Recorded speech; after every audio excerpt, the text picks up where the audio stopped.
Welcome to the Trashcats Trashcast. I'm Richard. I'm Steven. And today we're bleeding kings on the behalf of an evil god. We got some must-bleed chess and the Evil God Challenge. But first, how was your week? It's been good. Been very chill. It's just been, fucking weather's fantastic finally. Lame. Oh man, I've been looking forward to this shit. It was hot for so fucking long and I was pissed. Can you imagine caring about the weather? That's, you know what? And I'd look at it as a sign of my life is going pretty good if that's the thing I'm worried about. True. I was just listening to Soft White Underbelly did an interview with Chuck Palahniuk, whatever the fuck his name, Fight Club guy. Yeah. And he was he was asked, what's the biggest difference in your life since becoming a rich, famous writer? And his answer was, I get to enjoy the sun when I want to now. Nice. He worked in a factory in his youth. It was such a simple but clearly demonstrates such a major life quality change. Pretty Absolutely. So chill week. Yeah, good. Nice and not a whole lot going on. What about yourself? So long story short, we recorded an episode last week that it was an effort episode. I put a lot of time writing into it, and it might be cringe, but I wrote something. I think it's okay. But then my audio fucked up, and I've been putting an enormous amount of time into correcting. But it's getting there. Got my arm tattooed more this week. We're full blackout. I'm past the elbow and the ditch of my arm. And that was probably the worst. But we're past that. You remember in Requiem for a Dream when he gets the arm infection? No, I haven't seen that movie since I was a child, and I was high watching it, so I definitely don't remember it.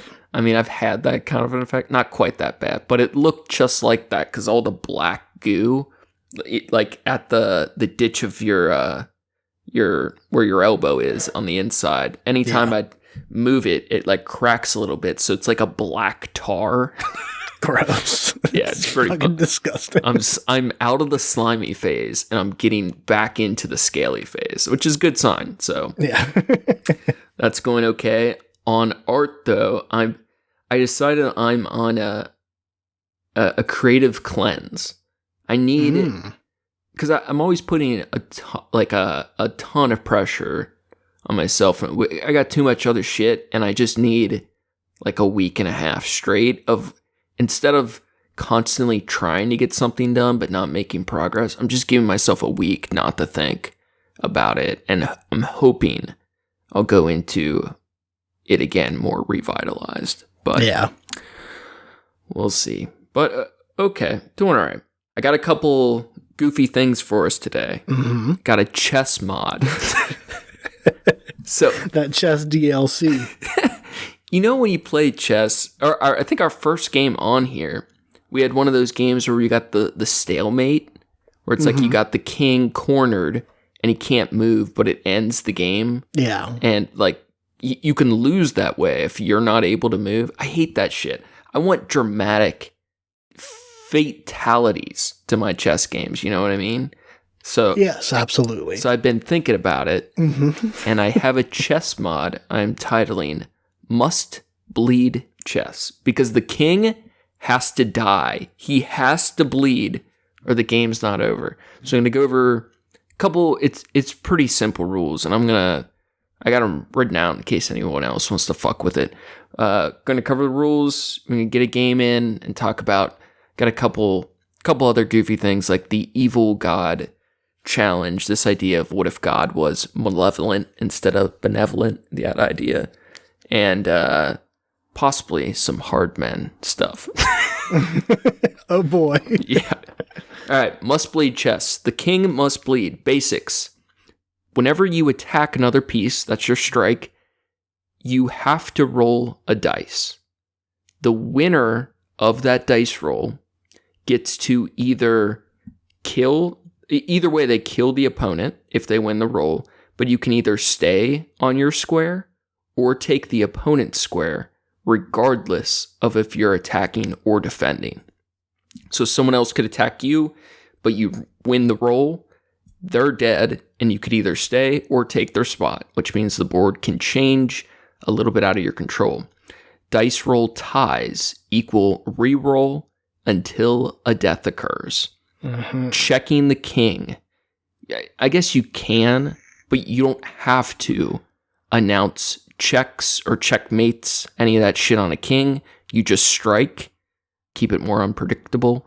Now, the pieces themselves, the pawns, all have 1d6. It's a 6-sided die. Each pawn on an attack or defense, they get to roll 1d6.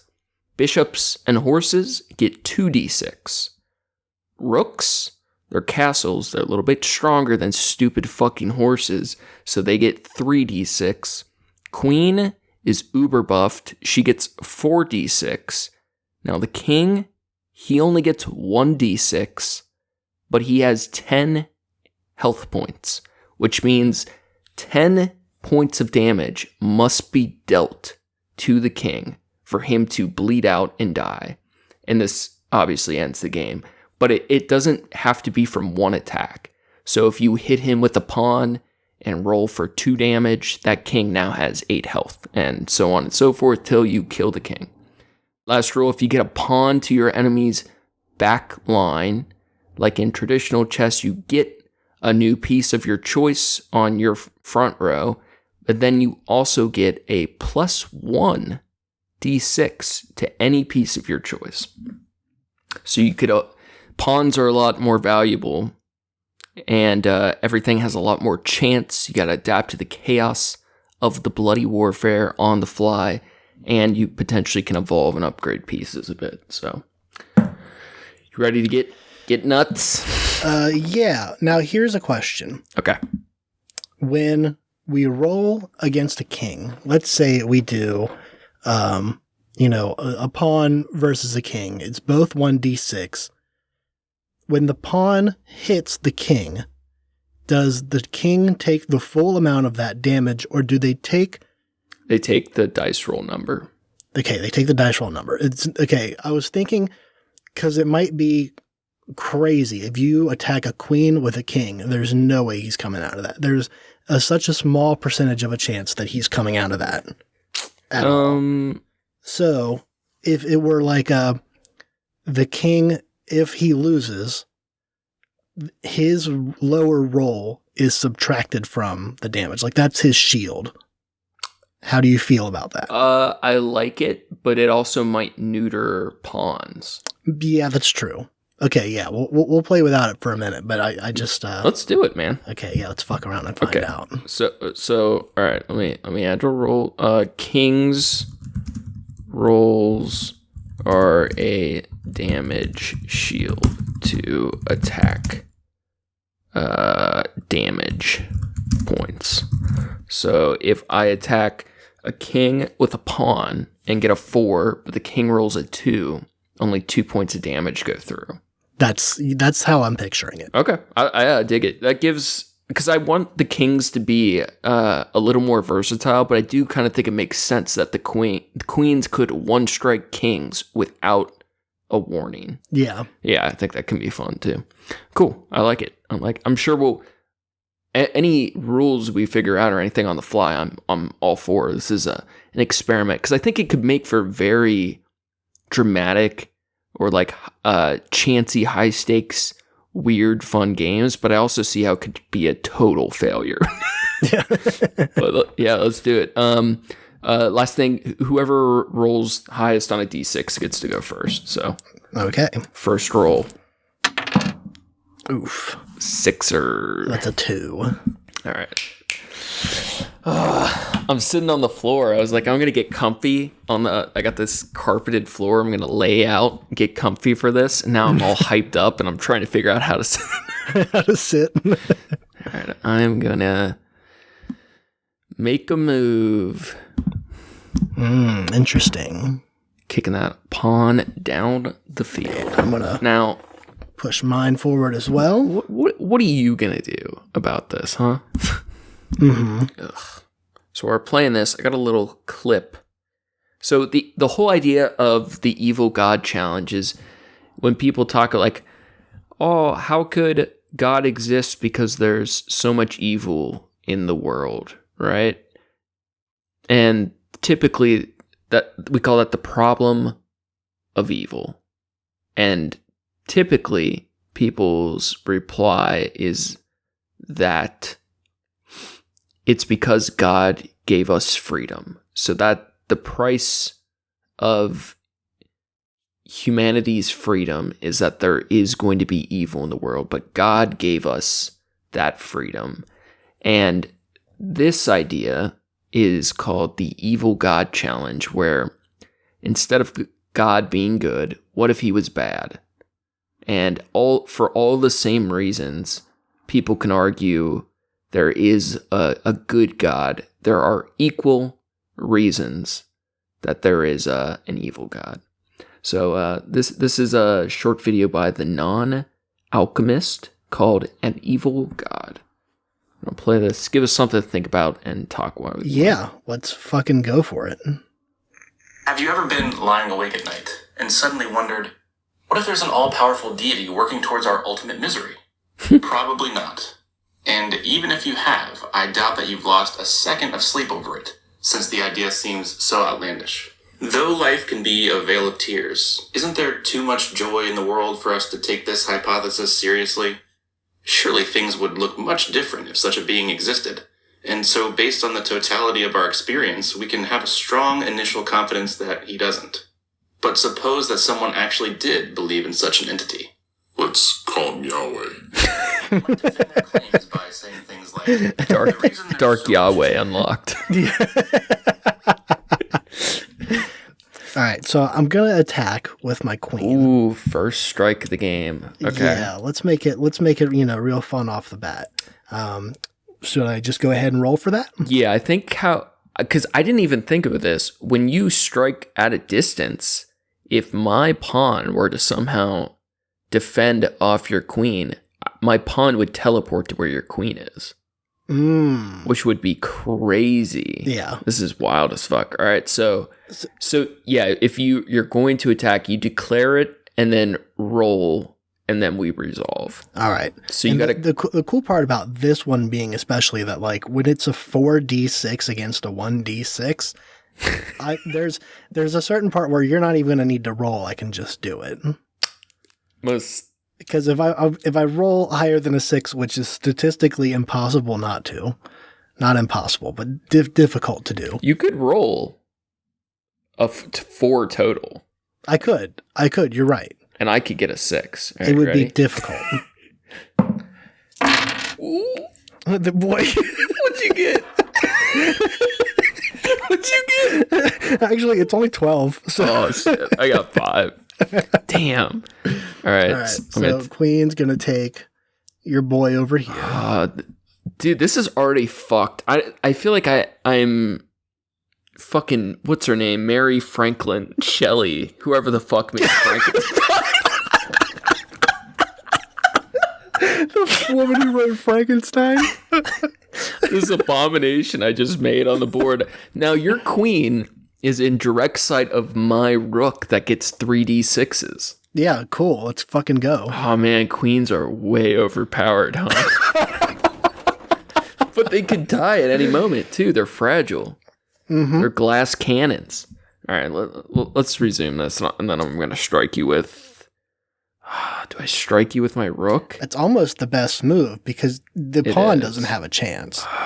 But if you This lose... is fucked already, dude. If you lose... This is a bad game. Yeah, we're going to see that. This is cool. This is interesting. All right. I'm striking Because Yahweh gave us free will. your queen with the rook. Without free will, we would be robots, and there would never be an opportunity to be truly malicious. The existence of some joy and happiness 3d6. is the price Yahweh pays for the possibility of real malice. Or, Yahweh has hidden reasons for allowing What'd so you get? much joy. And who are Got we 19. that We're in a good position to Are you assess what serious? this Yeah. deity would or wouldn't do. Oh, no. Or, without All right, some so I attacked your queen with my rook, and you crushed me. So that means your queen can stay, or take the spot of my rook. I'm going to take the spot of your rook. And now it is your turn. Dude, what is the strategy to this now? I mean, at this point right now, my strategy is fuck around and find out. I'm wondering if the teleport makes sense or if we have to change something with queens. Like, this is an experiment. Yeah. I think making the queens either less powered might make sense because they can move, they can do all the different moves. Yeah.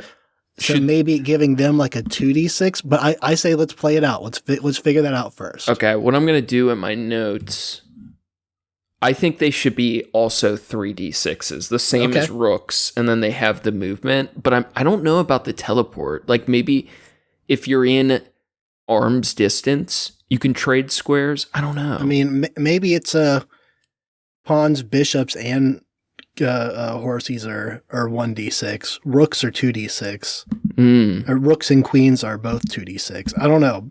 We can fuck around and find out. Yeah, we'll figure it out. Okay, so yeah, it's my turn now. So I'm going to go for your horsey. Yeah. In the world, people will never be able to be truly. Which means I get 2d6. Stripped away from them. It's a 15. Joy is necessary for the ultimate misery of sentient creatures. Would any of these How are you rolling this high? I have 4d6. All-powerful deity sound Still, you're getting good rolls. I doubt it, because the hypothesis still flies completely. My horse is dead. I'm glad. I fucking hate horses. But this is where if you think that a person's perception of the amount of joy in the world counts as good my turn. against that hypothesis, then a person's perception of the amount of misery in the world should count as good evidence against the hypothesis that there's an all-powerful deity working towards our ultimate joy. Put another way, if it's reasonable to dismiss misery-loving Yahweh on the basis of experience, then it's also reasonable to dismiss a joy-loving God for parallel reasons. In case you hadn't noticed, though I titled... Yeah, basically, if you bring up the idea of an all-evil God and someone dismisses it, then they're also dismissing the likelihood of there being an all-good God. Yeah. Like, think about what's worse, right? That God gives us freedom and we're all stuck on this earth. Is a world that's pure evil better or worse than a world that is half evil? Because if you're let's say you're in the half evil world, right? And half of the people are prospering in their mansions, living a perfect existence, and the other half are dirt poor and hungry. What is worse? A world that's pure hell, or a world where half the people suffer while the other half prosper? Yeah. There is something to be said about it's almost like what's the phrase is like the ignorance is bliss kind of thing of having the sense of hope that kind of hurts you when you think that like, oh, well, there are still good people out there. There are still this and that. So I'm going to keep striving and keep going. When you have a world that is, and you have a hypothetical world that is 100% pure evil, pure out to get you, it makes it, I don't know. I can imagine it might make you more willing to be, I was going to say vindictive. That's not the word. Like, to be more aggressive about getting the things that you want. I don't know. But I like the idea that God is actually pure evil and that we're trying to live in spite of his malevolence. Because God's a piece of shit that doesn't exist. And if he was real, I'd deny him. All right, your turn. I moved a pawn up the board. Your queen's just going to fucking massacre me right now. Now, there is a fun thing that I could do is instead of going for your bishop here, which is what my original thought process was just clear out the back nine. I'm going to, I could also go for your pawn, which would be a much easier battle. The bishop is technically, it's a better chance to kill my queen. Right. Which I think in the light of like what this game is, I'm going to go for the pawn. I'm going to go for the bishop. because I feel like that's more fun. It's interesting, though. Tides could change really quick. So you're attacking my bishop. Yes. Okay. 8. No. Damn. I have 12. I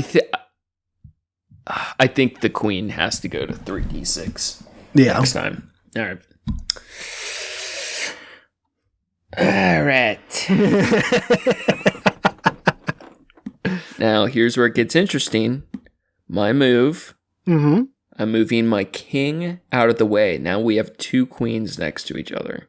Yeah. This is where it's going to be pure chaos, because do you really want... There's no clean kills. Like, the 2 queens attacking each other is pure chance, and losing a queen would completely change the game. Right. So instead, if I attack this pawn... Mm-hmm. You can just keep wiping out shit. I can delay the game a little bit more. Yeah. Yeah. So let's do going- that. Yeah. Let the one right next to the king there. Okay. Ooh, that might have been my worst roll yet. What'd you get? I still got an 8. Damn, I had a 6, dude. I want a queen to die to a pawn so bad. That'd be so fun. All right. So you got that. Now, at this point, I have to attack your queen. Yeah. Oh, man. I hope I win this. Or else you could kill my king. All right. Queen on queen violence. You ready? Mm-hmm. Did you roll yours already? I did roll mine already. Oh, I didn't get a good roll. What'd you get? I got 17. 13. Holy shit, bro. I am willing to forfeit now. No, the king must bleed. Damn it, you're right. All right, well, you're going to kill him next turn.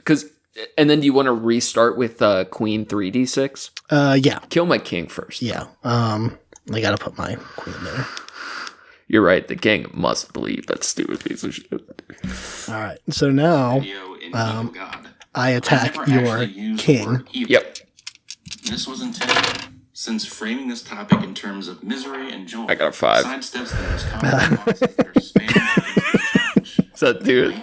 That God should be evil. Wait, how much did you do? Even if So, this is correct. I did. If I subtract the 5, relation to God's nature, I did 8. whatever God's nature happens to be. Okay. 8 damage. So I got 2 points So left. I'm not Yes. actually positing Okay. an evil God, just a God with a different I'm going to nature than is attack generally imagined. with my king on your queen. It's important to point out that You could move away. No, I got this. Perfect roll incoming. Not surprisingly, many Christians have tried to critique this challenge, including Michael Jones of Inspiring Philosophy. What'd you get? Responded to in this.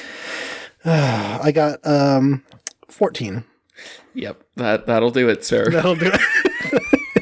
Good game. That was a rough first experiment. That was fun though. All right, revised rules. What do you think of the teleport? I think it's cool.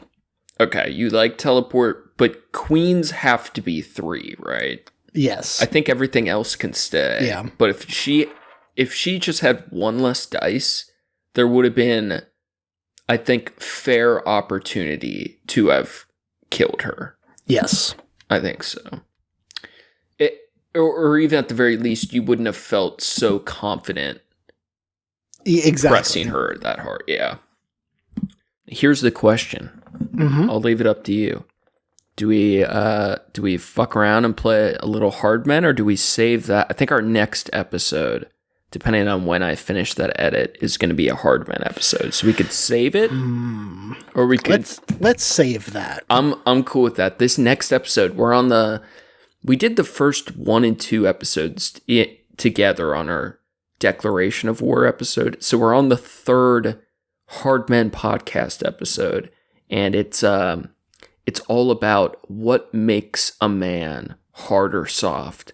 And Eric Kahn really cares about the actual softness of men's clothing and how hard they keep their dick during the day. So I'm really looking forward to that. It's really good stuff. Fucking loser. All right. Modified rules. Queens are now 3d6. So pawns 1d6, bishop, horses 2d6, rook 3d6, queen 3d6, king 1d6. Teleport is still on, and I think this will be better. If this felt off, my next thing would be to get rid of teleport, but I feel like there's potential here. Mm-hmm. So I realized what had happened last time. So since we have now the rule of the highest person to roll a d6 goes first. If I win this roll, then I am white now because white is scheduled to go first. Sure. Okay. In traditional chess rules. Yeah. Yeah. Oh, I should roll too, I guess. Yeah. I got a 5. That's a 3, sir. So you are white. You are first. Okay. Well, I feel like this is a good game. This is a game I can beat you at chess. You got your first. I think you've beat me at chess before, but I think this was your first on the podcast chess win. Yeah. Congrats. For sure. Damn. Both of our queens can get out so quick.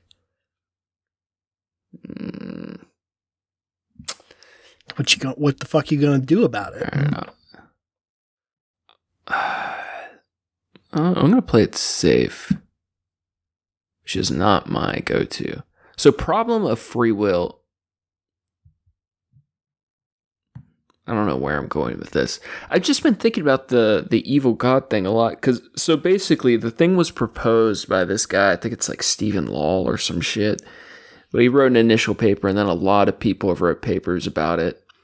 Because you can just invent different challenges to test God's evilness that essentially are just like proofs of like the same type of thing, like when people defend God by saying, but look how good he is.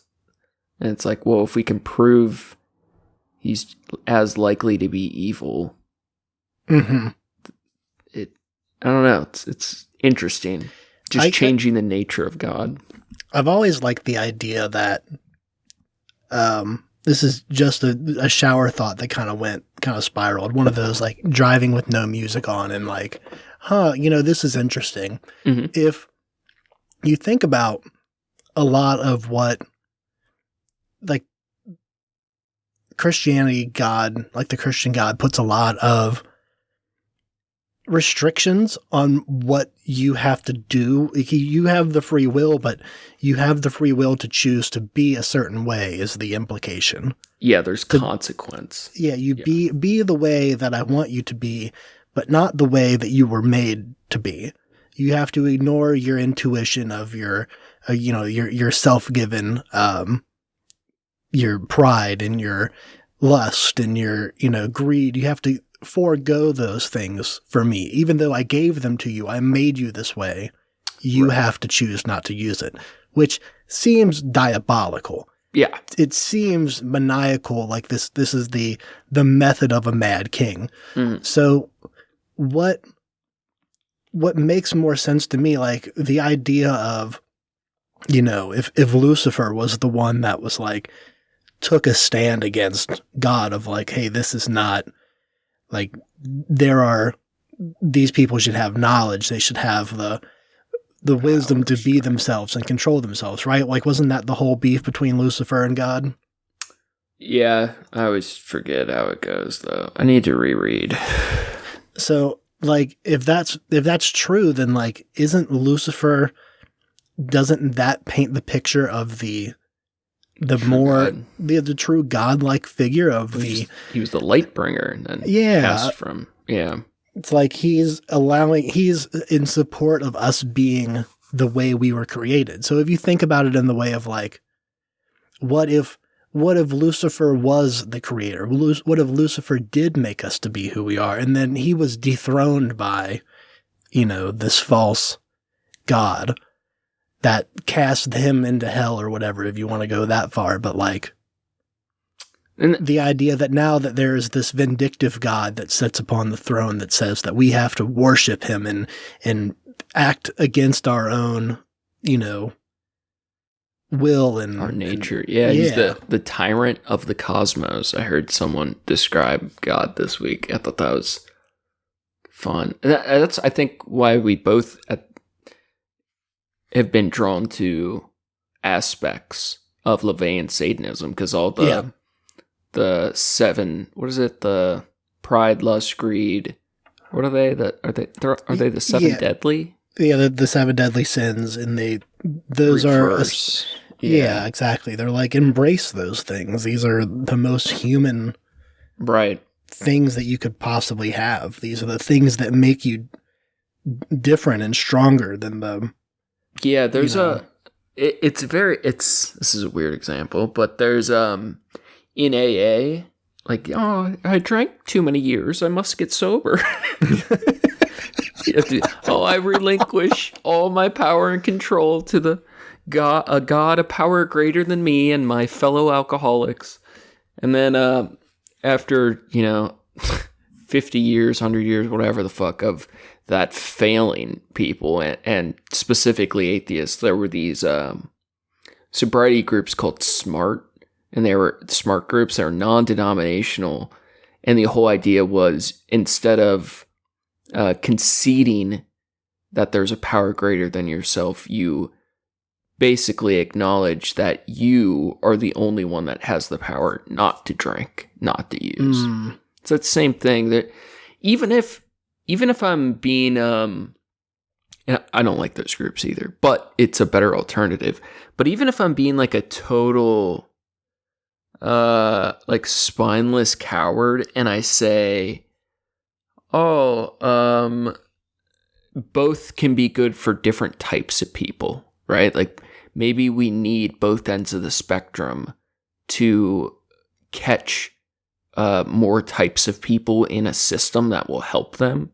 Mm-hmm. I think that's a pretty spineless way to operate, because you're instilling in people a lack of power, and to the point of the God that is malevolent and wants to be worshipped, you're ruling by shame. Yeah. I hate that shit. It's pretty fucked up. All right, so I got a bishop going forward. You're pressing me with a horse, and I hate horses. And I have a tattoo to prove it now. You do? I was showing my coworker, the one who I know listens to the show. I dedicated an entire leg to how much I fucking hate horses. I was showing them you have no idea what Steven looks like, do you? And I was showing some pictures of you. But one of the pictures that came up that you had sent me was the picture of the beating the dead horse tattoo. It's so brutal. There's three. There's three more horses that are falling down my leg now, or will be. There's a big trail of blood as the dude clubs them to death. Fucking crazy. She did tell me, by the way. So she said that she doesn't enjoy it when you bully me on the podcast. She said she would listen more often if you weren't such a bully. Oh, I was like, I'll let Steven know. That's good for our analytics. Oh, that's funny.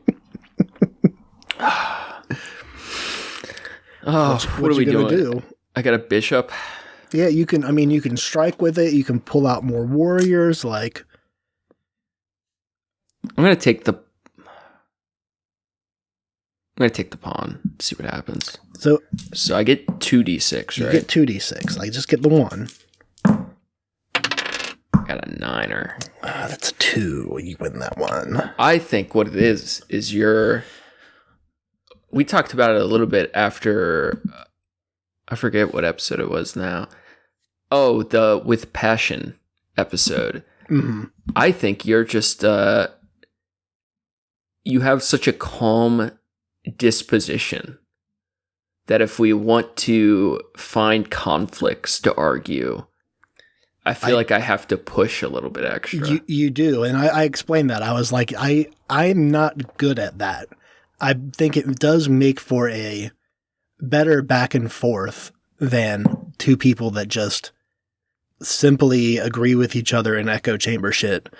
But I'm not good at or comfortable with playing devil's advocate nearly to the degree that you do. Yeah, I can be a piece of shit at will. Are you familiar, Ethan Klein, H3H3? Yeah.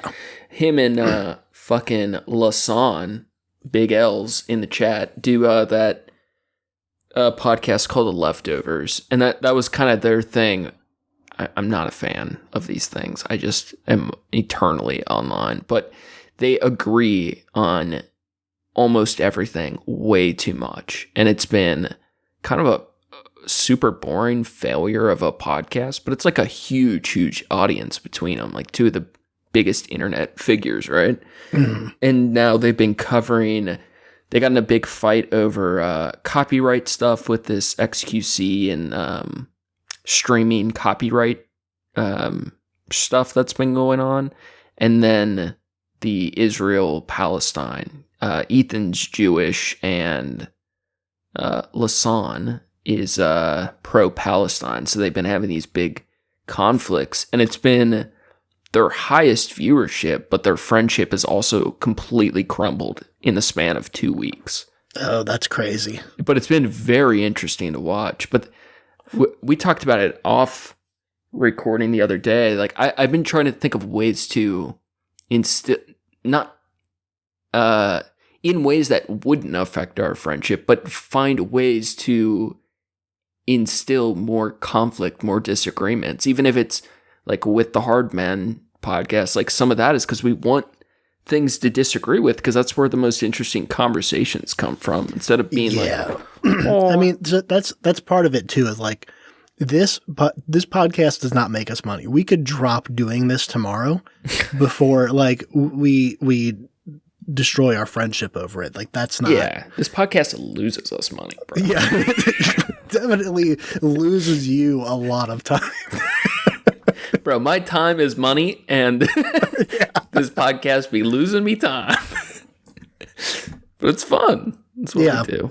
It's like I said, I still look at it at number one. The most important thing to me is that, like, this is a excuse to hang. Yeah, it's just a really good, like, because I'm awful about reaching out to people. I really am. I feel it makes me feel selfish to a degree of like I just. It's not that I don't think about these people. I just don't reach out as often as I feel. The more insight I get, the more I think you have some sort of base level depression. You don't quite. That's probably very true. But I think you're like maybe used to a lot of people around you struggling worse with some mental stuff. So like you don't maybe acknowledge how much it affects you. That's what I've been leaning towards more and more. All my people are mentally ill. All my homies are fucked. Yeah. All right, I'm going to go bishop to horse because I hate horses, as we've established. I shouldn't. I struck before declaring, but I declare. We'll bring your horse back. Okay. It's 2 to 2 d6. Yep. All right. Oof. That's a 3. Damn, homie. I fucked that one up. W's in the chat. Batches. We're back in the game.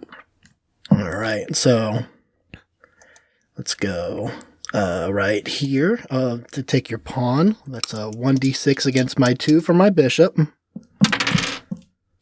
Oh, I've got to get rid of these die. It's a 5, sir. I got a 2. You take it. All right.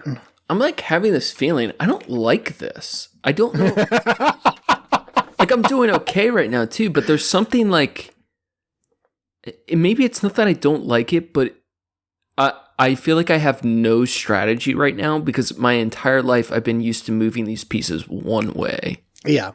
The teleport is really fucking me up. Like, there's so many more possibilities with this, but there's so many possibilities with chess to begin with that it's overwhelming. I don't know what to do. Mm-hmm. I feel like there's something here, though. You really have to re-strategize. Yeah. Because what was possible before is not... You can do so much more with this current game setup that you couldn't do before. But it does allow for a lot more fuck-ups to happen. Yeah. Because you could have a strategy like locked in and miss kill shots that just completely break the planning. Like right now, you have a potential attack on my king.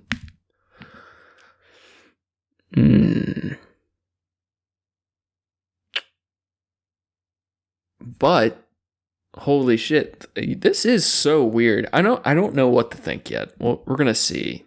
Mm-hmm. Bingo.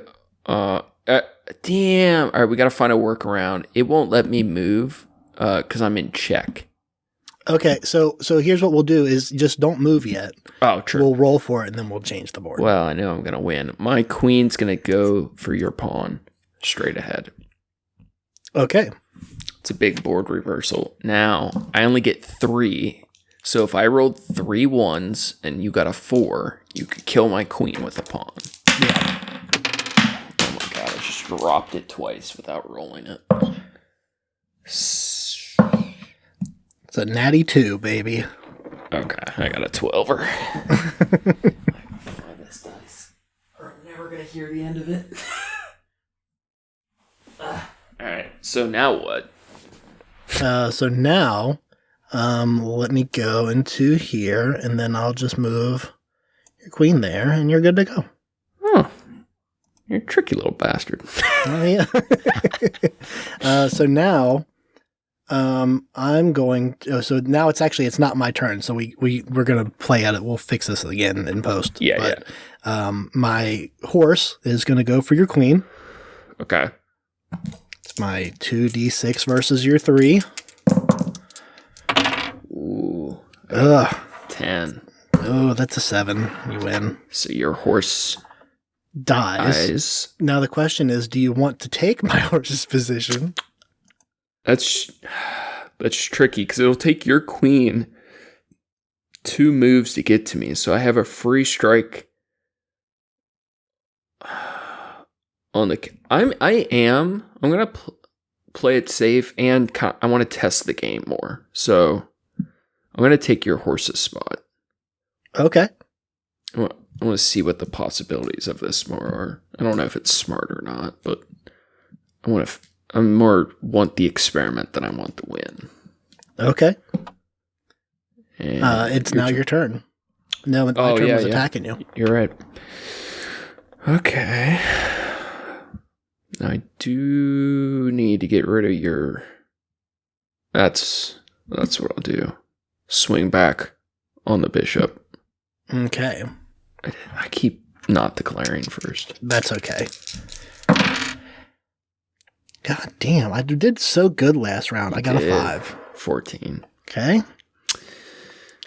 Let's see here. So the primary advantage in chess is pure movement, right? Is there any way to... I like the idea of damage. See, in my mind, I like the idea of chaos and chance. But in reality, I'm actually very non-chaotic. Like, I live my life very unchaotically. But I have a lot of internal chaos. I don't know if I like the chances on strikes, but I like the idea of damage. I don't know. I'm going to be thinking about this a lot because I was trying to find cool like chess mods. Like people have made. There's like the Star Trek 3D one where you have 3 boards going that can interact. Yeah. There's this spherical chess where there's no border, right? Because it's a globe. There's people that play open board or like team doubles with 4 boards. Like there's some cool possibilities out there, but I want something. The intention would be that it has more strategy or like strategic capabilities than regular chess. Mm-hmm. I don't know why I thought pure chance would help, but it's not that it helps. It's that it makes it interesting. Yeah, it makes it interesting. So I just castled my king. So he's chilling. That was a smart move. I guess that ends your turn, though. Yes. Alright. Dude, I'm like actually really looking forward to this Hardman stuff. I've been listening to an insane... I'm probably listening right now to more things I disagree with than agree with right now. And I listen to 20 hours of content a day. That's challenging to hear. I'm sorry. It's fun, though. Like, I don't know. There's... like, if you listen to... Imagine you have a podcast, okay? Imagine, if you will. And you record no friend to do it with. It's just by yourself, and you just talk every week. And then the next week you gotta listen to yourself, right? There's going to be moments us doing this feels like that, but having another person who can at least help you bounce ideas around or disagree or whatever makes it incredibly different. But to be stuck listening to your own thoughts all the time is terrible. Sucks. So if you listen to someone you just fully agreed with all the time, it'd be such terrible content. Yeah. Yeah, I need conflict in my life. I am going to attack your pawn. Well, here's a conflict for you. I'm attacking your pawn with my castle. My Mr. Rook. Okay. Yeah, you probably got me there, huh? Yeah, I got you. It's a 7. Which is low for a 3d6. Now, what I do like, I do like the simplicity of the rules. Like, they're simple enough that I feel like after playing 2 rounds, I would never have to look something up. You know what I mean? Mm-hmm. Now, feel good. Here's an interesting thing that I get to do. Mm-hmm. I think is going to be fun. So my move is going to be killing him, but I'm going to be keeping my spot. So let's go back up here. I had to go down there too. I had to go up there too to kill him. Or to get him off the board, but I'm keeping my spot. I might be tripping in my mind. If you're the one attacking, you have to take this spot. I thought it was the way that winner gets to stay on square or take the opponent's spot regardless of attacking or defending. You are correct. In my head, that's not how I meant it. But that's how you meant it. Okay, I can move him down. That's not a problem. Well, we're making it on the fly. I'm down for whatever. Like if I have a clear shot at it, I figure that could be cool. It's interesting. I was thinking like it's almost like a boomerang attack. You could attack and go back to your original spot. that means my rook has archers. Up in the tower. Yeah. But it is your turn now.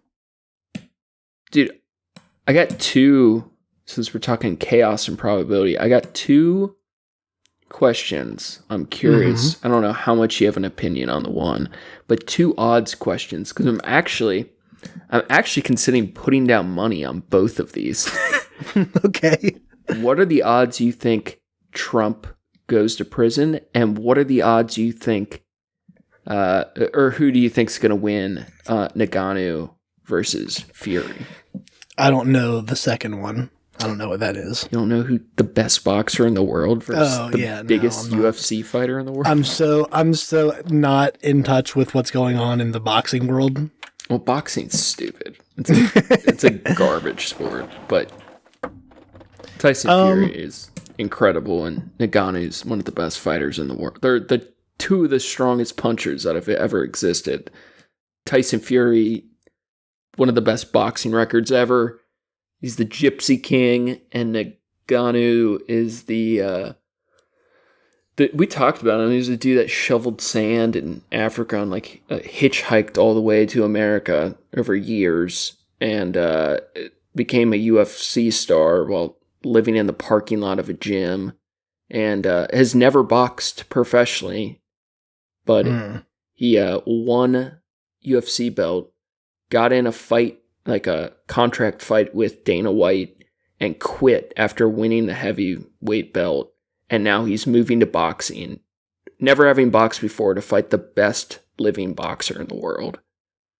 So his odds are, by the fight communities, are like almost negative, but he's one of the strongest punchers to have ever existed. So it's like he still has a fighting shot, you know? Yeah. A puncher's chance. A puncher's chance. I think that's what they call it. Yeah. This should be interesting. As far as Trump going to prison, he's leading the polls to win the presidency over Biden right now. Yeah. Keep that in mind. Yeah. I think it's very interesting that 3 of his people flipped on him. This was a bad week. Yeah, he had a real rough go this last weekend. I think it's even more than that. His top legal advisor, his top cabinet guy, like, I think it's there's more. Fucking Cohen just testified against him. He's got the whole RICO case of Trump employees that have flipped on him. Like, he's facing a lot. But if he wins, none of that shit matters. Yeah. Even the state cases, he'll skate on everything if he wins the president. So it's a race to see how fast they can convict him. Each day that passes, as we're getting more news, I'm leaning more and more to that he won't be able to escape this, but he is leading the polls, which is a fucking wild. Like, he's so not crazy. He's not leading on all of them, but he is. It basically, him and Biden are. It's 50-50 right now. Yeah. Fucking scared. Fucking nuts. It's so wild. After everything that's came out, this dude is. Like, for years of his presidency, calling him a fascist would be like the thing lefty people would be like, oh, they're going a little too far. But it's like, this dude literally was willing to do anything he could to keep power, to break any law, take away everyone who was involved with it up to this point has been like, yeah, no, we're guilty on this. You got us. Yeah. So crazy. Yeah, at one point they were stealing the voting machines and shit. Yeah. Like, it's like doing exactly what he was claiming other people were doing. Bro, we're losing Ohio. Steal the voting machines. Yeah. Maybe we can lie our way out of it. We'll see. Yep. I don't know. I don't know where I land. It's interesting though. Yeah, I feel the same way. It's like I think it's every day that goes by I think, wow, it's looking like he actually might. But then the situation is like, you can't just throw him in like it'll be a prison, right? Like apartment. It's like someone had said, I forget exactly where I heard it from, but like maybe it's just like he's on house arrest at Mar-a-Lago or something. Like, I don't know, like what that's going to look like, where like they can have. It might be easier just to have guards somewhere for him. That's been the most likely proposal so far. But the thing is, though, is Jack, whatever the fuck, Flapjack Jack, who's the prosecutor or whatever, he fucking hates Trump. And so does this other judge he has. And they, I think, are willing to throw away the key on him. So it's kind of up in the air. But like people like fucking Jeffrey Epstein, like these big, like notable rich people cases that have had prosecutions, they will literally build new wings to prisons. Like if they really want to send him to jail or to prison, they can. It's just he's going to be in his own private facility of a prison. Now, do you think he's going to meet the same fate that Jeffrey Epstein met? I don't know. I doubt it. Do you think that there's a potential chance that he has dirt on people that he, have the ability to swing some deals? Yeah. Well, his people, Jelaine or whatever, she tried. I don't know. Epstein seemed like fuckered enough in the head. His suicide is very likely, but I think Trump's too vain. I don't see him. Yeah, I don't see him committing suicide. No. Which is kind of wild. That'd be so wild if he is, I mean, he can't beat 90 something felonies. Like, yeah, dude. He's gonna get hit for something. But can they get it done in time where he actually would go to prison before the election results is really hard to know. And right now, as fucking chaotic as the fucking Republicans who can't get a fucking leader in the whatever together, the Democrats fucking suck right now. They're trash. I guess they did finally elect somebody. Yeah, I heard he's a real piece of shit, but I didn't look much up. Apparently, yet. He's at least as extremist as Jim Jordan, but he's not like a huge voice on the matter. So yeah, I don't know what to expect from that. Yeah, I mean, he obviously didn't have like overwhelming support, so I don't know how strong his voice is going to be. Yeah. Whose move is it? That's your move. What game are we playing? I'm going to go for the easy. It won't let me. I'm trying to strike your pawn. Which pawn? The one right in front of your king. Okay. Well, I'll just roll for that. Yeah. I got an 8. I got a 1. Couldn't have beat that one if I wanted to, though. So, it won't let you move? No, I don't know why. We can pretend it's there for memory. I can move it. How do you have God mode controls? I don't know. I go to set up position and then I just move the queen and then drag and drop it. Oh, there we go. Okay. So we gonna do this, huh? It's queen on queen action. Yes. Let me pick up a different die here. Ooh, that was my best roll yet. Oh no! I'm gonna roll one at a time. Okay. We got a 2. Okay. We got another 2. Oh boy, you already lost. And a 5. God damn it! What'd you get? 13. No, 15. Damn. So I lose my queen. That radically shifts the board in your favor now. I think I had the lead for a sec, but... And I will maintain my position. So to do that, I'm going to take first... I have to go to this mode first, and then drop it there, and then put it back. Dude, I watched a wild series of videos this week. Have you ever heard of homunculuses? Only from... God damn it, what's that anime called? Full Metal Alchemist. That makes sense. What is the definition? So I've thought a homunculi was like an artificially created human. Yeah, that's a miniature person, midget, in early biological theory, a fully formed miniature human being existing in a spermatozoa or egg, a homuncule. A couple definitions. Yeah, but I found a community online of people that try to make their own homunculus at home. How so? That's where it gets very gross. One dude, he just started, his deal is he would put his blood and sperm in a cup and try to introduce different fungi in other people's fluids to try to see what would grow. That was very gross. But then other people, they put their sperm in chicken eggs.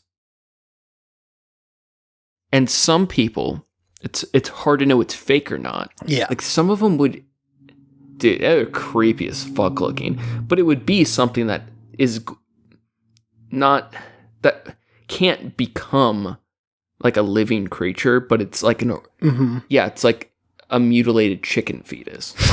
That's so fucked. And they would like grow them in their room. It's so wild. But then some people are like, what if we get like the the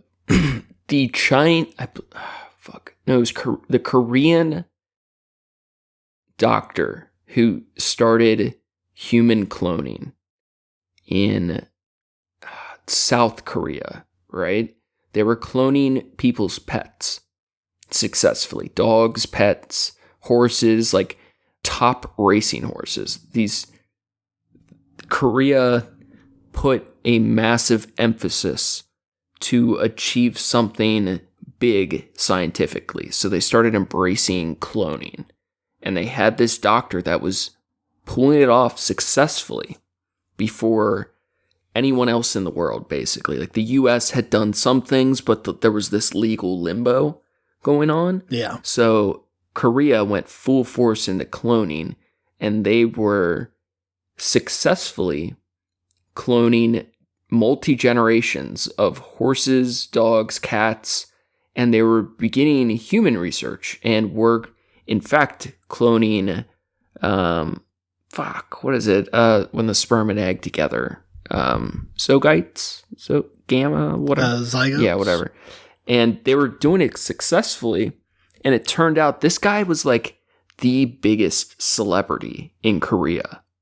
So to getting female human eggs to fertilize is actually very difficult and expensive.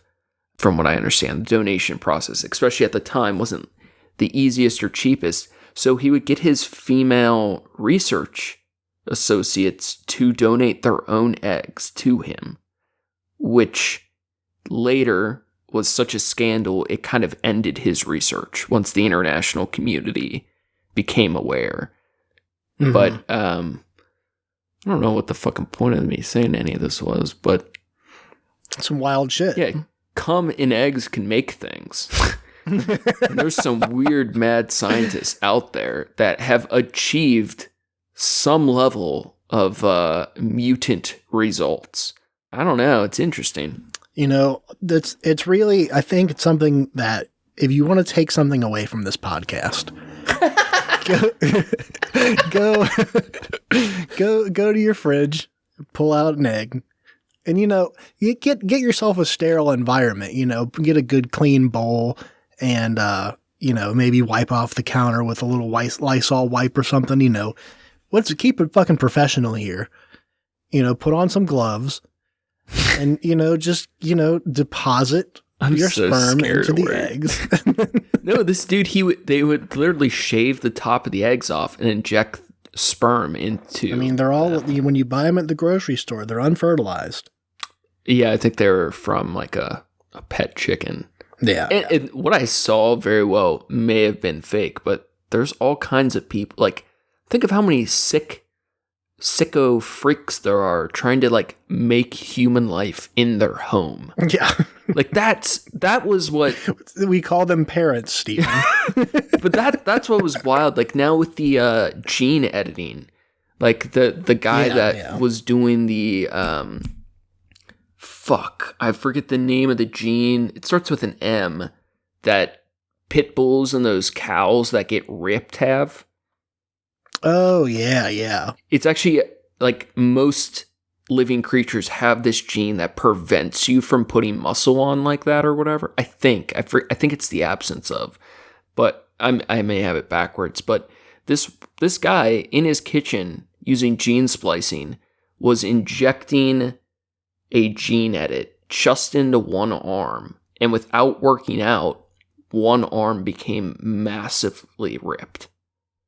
Like the amount of like genetic control we are capable of with a garage and the internet is really pretty wild. It's fascinating shit. It really is. The one dude made all of his puppies glow in the dark. Like just some dude in Oklahoma, you know, like we can change what we're made of. I find it, I don't know, awe-inspiring. I want to point something out, and then I want to continue this. It is your turn. I took your pawn that was at H4. Okay. I rolled an 8, so I just took it. I'd recently watched a movie just this last week that I think you would like. It's called Overlord. Okay. It's by your boy that you love so much, J.J. Abrams. Oh, no. And it's directed by... Okay. He might have been a producer or something. I forget. His name's in the credits. But anyways, it's very good. It's set in World War II era Germany, like right before the invasion of Normandy Beach. And it goes into an idea of like, there is this, there's all the different stories of like what the Germans were doing and like medical experiments and stuff. And it goes into a theory of some of the wilder shit that they were doing. And I think you would enjoy it, so I don't want to spoil it for you. Yeah, no, that sounds like I might dig that. But the way it plays, I mean, that's really all I knew going into it, is it explores like these American soldiers stumble into some weird shit. And I think that's it plays out really well. Dude, but the Japanese are huge on it too. The camp, whatever, it's like 3 number. But some of these experimentation camps are just some of the most heinous stories. Yeah. I'll say there's one thing I've not talked about on the podcast as much as I find it fascinating as fucking Nazi shit. Because holy fuck, dude, they're so fucking crazy. Like, yeah. So fucking crazy, but there's almost no way to like, I'm trying to choose my words carefully. Like, the extremes of what humans are capable of is fascinating. The potential of greatness, the potential of evil, like the things Hitler, the Nazis, the Japanese during World War II, these it is fascinating. And I know anytime you say that, it's like Nazi, like dog whistle shit, right? Like, it sounds terrible, but I'm if you remove yourself from the known consequences of what went on and everything else that happened, if you're strictly looking at it from a sense of like, wow, that was some wild shit that they absolutely really crazy to have existed in human history. Like, a group of millions of people found ways to max efficiently burn as many bodies as possible. Like, engineering entire destructions of large segments of mankind. And it sounds like so terrible to be like, oh, why is that interesting? It is interesting. Oh, no, it's definitely interesting. It's like the worst of what humankind is capable. I mean, it's just, I kind of got over the whole like true crime serial killer shit. I used to be like way more into that than I should be, but it just feels, it's that same thing. Like, I don't know, the dark curiosity of what humans, what they could do. Yeah. Yeah. But the killer shit, and it's weird. All the big cases have been done so many times. Now it's like in-depth investigations to like a local prostitute's murder. It's like we got like the whole family tree breakdowns and shit. Like the autopsy photos being shown. And it's like, yo, if that was my family member, I'd be so pissed with a random podcaster. Yeah. Or YouTuber, like exposing every, like, I don't know, all the darkest parts of their like butchering or sexual assault or whatever. Like, it's just like a gross business. Yeah. Yeah, I don't like the serial killer stuff anymore. You gonna move one of your fucking pieces? I lost interest in my own game. I'm being real honest. I stopped caring. You were so hype about it this past week. I don't know what's going on. I'm gonna concede. Honestly, I want this to be over because I have to edit. The king must die. I have to edit this other episode. I'm gonna attack that. I don't know what it is. I've been having these like weekly projects. Like I think it's because I'm not getting art done. So I need to make shit, or I'm like going crazy right now. You have 6. A chance at this. Okay, I got 10. I'm trying to speed run to my king's death. Kill me. Kill me. Kill me now. All right. Queen's attacking your king. All right. I'm surprised it lets you just do that. I have no idea how that happened. It's like we've been bypassing the rules of chess so long it stopped caring. 3 versus your 1. 2. Let's see. That's a 11. Ooh, You're hanging on by a thread. My king is bleeding out. He's got like a Gatorade bottle's worth of blood left. Now you have to move. I'm gonna take a risk. What'd you do? I moved my pawn. So much for trying to speed run. Yeah. Now what? Now I'm gonna move my. Oh God. Oh God. I feel like a mutilated chicken egg. Someone's. So now you can try to move away. Nah. Like he's gonna take a step back, look you in the eye, and let me make the move, huh? Yeah, he's gonna do me. It's gonna be that intense moment where he stares you in the eye and asks for you to do the honor of killing him in battle, so he can die an honorable death. You know. Mm-hmm. Go ahead and roll your 1d6. 1, 5. Okay. I got 7. So Yeah, that'll do it. Congratulations, King, dude. You went 2-0, bro. Congrats. Yeah, I like this game. I'm glad I made it a little experiment. I'm not stoked with how it went. I want to. There's something there though. Yeah, needs some fine tuning. That was fun. Yeah, I feel like this could be a bad podcast. It's possible, but I'm sure we've had worse. Yeah, we needed an easy. It won't be the worst episode. I really hope the one I'm working on turns out okay. I think it will. Yeah, I think I can. I think I can. The fucking little train engine that could over here. Call me Thomas the Tank Engine, motherfucker. Fuck epileptic. All right, Thomas, let's get the fuck out of here. Sounds good. Thanks again for listening, everybody. Thank you to Approaching Human for the use of his music. You can find his work on SoundCloud at Approaching-Human. Thanks, John. Looking forward to finishing up this album cover. We're almost there. Fuck yeah. Make sure to check out the show page at Trashcats Trashcast on Instagram for news and art from the show. Check out Facebook for the memes. If you're super bored, you can check out my trashy art. That will be hopefully resumed in a week or two on Instagram at Skyzix, SKYZACX. I will say it felt really weird to miss our first week.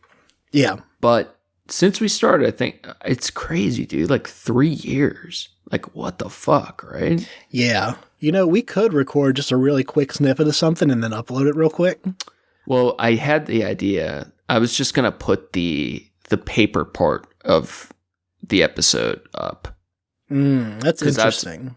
Yeah, but I feel like in the long run, it's one of those things like you never want to break a good streak, but I also, I don't know, I want it to be done right type thing. I'm just one episode where it's a 3-minute episode where we're like, hey, we fucked up. I'll see you next week. We'll get back on. We'll get another streak. There's still time. There's still an hour and a half to do that before midnight. Appreciate you, Trash Cats. We got some good stuff coming. Hell yeah. That's going to be all for us today. Stay classy, eat trashy. Go fast. Trash.